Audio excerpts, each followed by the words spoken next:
আমার চ্যানেলের পক্ষ থেকে সকল বন্ধুদের জানাই আমার আন্তরিক অভিনন্দন। আজ বানাবো আম তেলের আচার। তো সেই জন্য আম কেটে নিয়েছি, খোসা সহ কাঁচা আম। কেটে নেওয়ার পরে আমগুলোতে একটু হলুদ আর একটু লঙ্কা গুঁড়ো মিশিয়ে দিলাম, দিয়ে ভালো করে এটা মিক্সড করে নেব। আর সারাদিন এটা রোদে শুকিয়ে নেব, একদিনই শুকাবো, বেশি দিন শুকানোর দরকার নেই। তো আমার মেশানো হয়ে গেছে ছাদে, এইবার আমি রোদে দিয়ে দেব। তো সারাদিন শুকোতে দিয়ে দিলাম। বিকেলবেলায় আমি মশলাটা তৈরি করব, কারণ মশলাটা তৈরি করলেই তবেই আম তেলের আচারের দারুণ একটি ঘ্রাণ এবং স্বাদ তৈরি হবে। তো মশলাটি কিভাবে বানাচ্ছি আপনারা অবশ্যই টিপসটি দেখে নেবেন। এখানে শুকনো লঙ্কা দিয়ে দিয়েছি, আর দিয়ে দিলাম জিরে, দিয়ে দিচ্ছি মোহরি। এরপরে একটুখানি নেড়ে নেব হালকা করে, নেওয়ার পরে সর্ষে দিয়ে দেবো এখানে। আবারও এটাকে ভালো করে একটু নাড়াচাড়া করে নেব।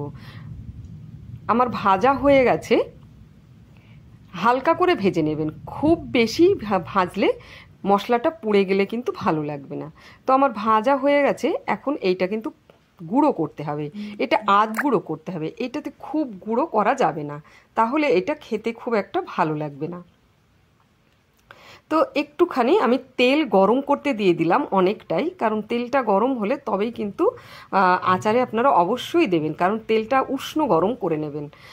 আর এরপরে কাঁচা তেল একটুখানি বাটিতে দিয়ে দিলাম, আর মশলাটি দেখুন আধ গুঁড়ো করে নিয়েছি, আর মশলাটি দারুণ হয়েছে, সেন্টও দারুণ বেরিয়েছে। এখন মশলাটি পুরোই আমি তেলের মধ্যে দিয়ে দিলাম, দিয়ে ভালো করে মশলাটি একটু মিক্সড করে নিলাম। এরপরে চেরা লঙ্কা আমি বেশ কটা দিয়ে দিচ্ছি এখানে। এরপরে আবারও মশলাটিকে আমি নেড়ে নেব, আর এইখানে দিয়ে দিচ্ছি এইটা জোয়ান।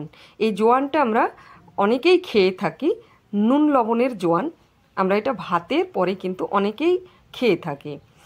এখানে দিয়ে দিলাম একটু লবণ স্বাদ মতো, একটু বিট লবণ দিয়ে দেব।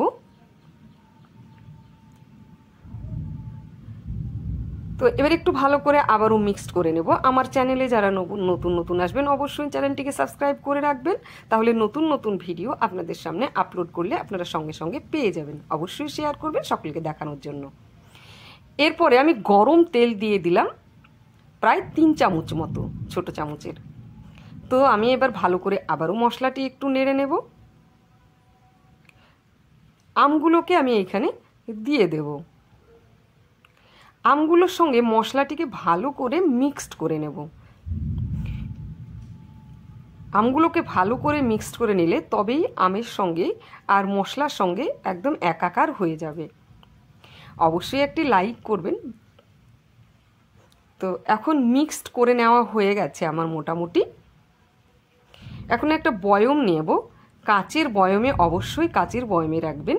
আর এটা কিন্তু সারা বছর সংরক্ষণ করা যাবে, সারা বছর ভাতে, মুড়িতে বা খিচুড়ি সব থেকে প্রিয় এই আচার, আম তেলের আচার। তো আপনারা সারা বছর সংরক্ষণ করে খেতে পারবেন এভাবে আচার করে। তো আচারটা আমি পুরোটাই আমি এখন ঢেলে দিয়েছি। আর এই যে তেলটা আমি গরম করে নিয়েছিলাম, এখন উষ্ণ গরম আছে, এটি একটু ভাজা জিরে গুঁড়ো দিয়ে দিয়েছি এই তেলের সঙ্গে, দিয়ে আমি এখন পুরো তেলটাই কিন্তু আচারের মধ্যে দিয়ে দিলাম বয়মে। তো আমার পুরোটা ঢালা হয়ে গেছে, এখন আমগুলোকে একটু তেলের মধ্যে ডুবিয়ে দেব পুরোটা।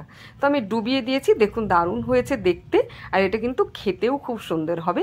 এটা রোদে দিয়ে শুকোতে হবে প্রতিদিন, আর এইটা যখন দেখবেন একদম খুব সুন্দর নরম তুলতুলে হয়ে যাবে, তখন নামিয়ে নেবেন।